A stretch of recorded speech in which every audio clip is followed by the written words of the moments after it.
Hello दोस्तों, स्वागत है आप सभी का आपके अपने यूट्यूब चैनल बी लर्न में। दोस्तों, आज के इस वीडियो में हम मोस्ट इम्पॉर्टेंट टीचिंग मेथड विश्लेषण विधि मीन्स एनालिटिक मेथड के बारे में पढ़ने वाले हैं। दोस्तों, यदि आप टीचिंग से रिलेटेड किसी भी कॉम्पिटिटिव एग्जाम की तैयारी कर रहे हैं तो यह वीडियो आपके लिए बहुत ज़्यादा हेल्पफुल होने वाली है। इससे पहले के वीडियो में हम इंडक्टिव मेथड और डिडक्टिव मेथड के बारे में पढ़ चुके हैं। यदि आप लोग वीडियो नहीं देखे हैं तो देख लीजिएगा, और इसी तरह के और वीडियो पाने के लिए चैनल को सब्सक्राइब कर लीजिए और बेल आइकन को प्रेस कर लीजिए। तो आइए दोस्तों, बिना टाइम वेस्ट किए स्टार्ट करते हैं आज की क्लास। विश्लेषण विधि। दोस्तों, इस विधि में किसी समस्या को छोटे छोटे भागों में विभाजित कर उसका अध्ययन किया जाता है। किसी समस्या को हल करने के लिए उसे टुकड़ों में बांटना, इकट्ठी की गई वस्तु के भागों को अलग अलग करके उनका परीक्षण करना विश्लेषण है। फॉर एग्जाम्पल दोस्तों, हम सभी चाय के बारे में जानते हैं। चाय बनने का जो प्रोसेस होता है वो हम सभी को पता है। क्यों पता है? क्योंकि हम बचपन से देखते आ रहे हैं। हमें पता है कि चाय बनाने के लिए दूध की आवश्यकता होती है, चाय पत्ती की आवश्यकता होती है, चीनी की आवश्यकता होती है। इन सब को मिलाकर उबाला जाता है, तब कहीं जाके हमें चाय मिलती है। दोस्तों, चाय बनने के प्रोसेस को हमने जिस मेथड से सीखा, इसी मेथड को कहा जाता है एनालिटिक मेथड, विश्लेषण विधि। हमारे पास एक प्रोडक्ट थी चाय। उसके बारे में जानने के लिए हमने उसे छोटे छोटे पार्ट में डिवाइड कर दिया, चाय पत्ती, मिल्क और चीनी में। तो इस प्रकार दोस्तों, एनालिटिक मेथड में किसी समस्या को सॉल्व करने के लिए उसे छोटे छोटे पार्ट में डिवाइड कर दिया जाता है और उसके बाद उसको सॉल्व किया जाता है।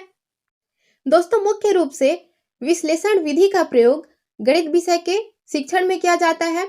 मैथ्स के अलावा हिंदी, साइंस, सोशल साइंस इत्यादि सब्जेक्ट में भी विश्लेषण विधि का प्रयोग होता है। फॉर एग्जाम्पल, हम बच्चे को हिंदी पढ़ा रहे हैं, हम बच्चे को दोहा छंद के बारे में पढ़ा रहे हैं, तो बच्चे को हमने एक एग्जाम्पल दिया। बच्चे को हमने बताया कि दोहा छंद के 4 चरण होते हैं।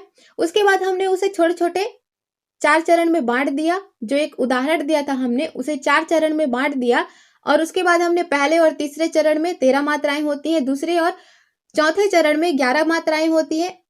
उसको मात्रा को हम गिन के बता रहे हैं। तो इस प्रकार हम विश्लेषण विधि द्वारा हिंदी को ही पढ़ा सकते हैं, हम साइंस को ही पढ़ा सकते हैं। फॉर एग्जांपल, हम कार्बन डाइऑक्साइड के बारे में बता रहे हैं, बच्चे को हम कार्बन डाइऑक्साइड का रासायनिक सूत्र बताते हैं CO2। उसके बाद हम कार्बन डाइऑक्साइड को कार्बन और ऑक्सीजन में डिवाइड कर देते हैं और बच्चों को पढ़ाते हैं। तो इस प्रकार हम साइंस सब्जेक्ट में भी विश्लेषण विधि का प्रयोग कर सकते हैं। आइए जानते हैं दोस्तों, विश्लेषण विधि में कौन कौन से शिक्षण सूत्रों का प्रयोग किया जाता है। पहला दोस्तों, अज्ञात से ज्ञात, अननोन टू नोन। बच्चे को पहले हम अज्ञात चीज के बारे में बताएंगे, उसके बाद ज्ञात की ओर जाएंगे। फॉर एग्जाम्पल दोस्तों, बच्चे को हम पढ़ाना चाहते हैं बायोडीजल के बारे में, तो बच्चा बायोडीजल के बारे में नहीं जान रहा है, यह अननोन है बच्चे के लिए। तो हम स्टूडेंट्स को रतन जोत के पौधे के बारे में बताएंगे। रतन जोत का जो पौधा होता है उसके बीज से बायोडीजल प्राप्त किया जाता है। तो बच्चे ने देखा ही होगा, रतन जोत के पौधे को नॉर्मली कहीं पर भी उग जाता है रतन जोत का पौधा। तो इस प्रकार विश्लेषण विधि में अज्ञात से ज्ञात की ओर शिक्षण विधि का प्रयोग किया जाता है। सेकेंड है दोस्तों, निष्कर्ष से परिकल्पना, कंक्लूजन टू हाइपोथेसिस। मैथ्स के क्वेश्चन को जब हम सॉल्व करते हैं, सिद्ध कीजिए वाला, LHS इक्वल टू RHS होता है। तो हम एक साइड को जब हम सॉल्व करते हैं तो क्या करते हैं, उसे पहले छोटे छोटे टुकड़ों में डिवाइड करते हैं। उसके बाद हम फार्मूला पुट करते हैं, और फार्मूला पुट करके जब हम सॉल्व करते हैं तो LHS इक्वल टू RHS हो जाता है।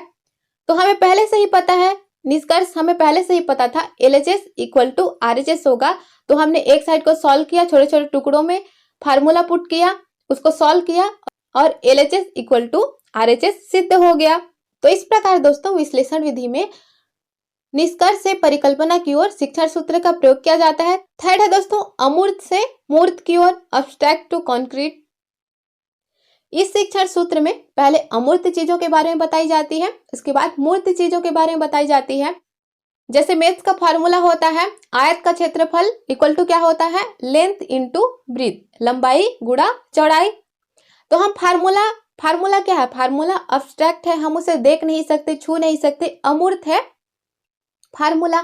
लेकिन हम उस फार्मूले के थ्रू, यदि हम एक छोटे से आयताकार बॉक्स को लें और हमें उसका क्षेत्रफल ज्ञात करना हो, तो हम उसे स्केल से या फिर टेप से नाप सकते हैं। उसकी जो लेंथ है और ब्रेथ है और उसका इंटू कर देंगे तो हम उसके क्षेत्रफल को ज्ञात कर सकते हैं। हम उस डिब्बे की जो लेंथ है उसे छू भी सकते हैं, देख भी सकते हैं। तो यह क्या हो गया? मूर्त हो गया। तो इस प्रकार विश्लेषण विधि में अमूर्त से मूर्त की ओर शिक्षण सूत्र का प्रयोग किया जाता है। आई होप दोस्तों अच्छे से क्लियर हुआ होगा। आइए जानते हैं दोस्तों विश्लेषण विधि के लाभ के बारे में। पहला है तर्क शक्ति का विकास होता है। बच्चा एक समस्या को छोटे छोटे पार्ट में डिवाइड करके उसके अनेक समाधान के बारे में सोच रहा है, तो डाइवर्जेंट थिंकिंग हो रही, अपसारी चिंतन हो रहा है, आउट ऑफ बॉक्स सोच रहा है बच्चा। तो इससे क्या है? तर्क शक्ति का विकास हो रहा है। सेकेंड है दोस्तों स्मरण शक्ति का विकास। जब बच्चा बार बार परीक्षण करके किसी चीज को सिद्ध करता है तो वह स्वयं करके सीख रहा है, इसे उसकी स्मरण शक्ति का विकास होता है। स्थायी ज्ञान, सीखने का जो प्रोसेस है वह लर्निंग बाय डूइंग हो रहा है, बच्चा स्वयं करके सीख रहा है, तो इस प्रकार का ज्ञान स्थायी ज्ञान होता है। आइए जानते हैं विश्लेषण विधि के दोष के बारे में। फर्स्ट है अधिक समय लगता है। विश्लेषण विधि में बच्चा स्वयं करके सीखता है तो सभी बच्चे को मौका नहीं मिल सकता। यदि क्लास में बहुत कम बच्चे हैं तो विश्लेषण विधि बहुत अच्छी विधि है, लेकिन यदि क्लास बड़ी है, एक ही क्लास में 100 से 200 बच्चे हैं, तो इतना समय नहीं होता है कि हर बच्चा परीक्षण कर सके, तो यह विधि अधिक जनसंख्या वाले कक्षा के लिए उपयोगी नहीं है।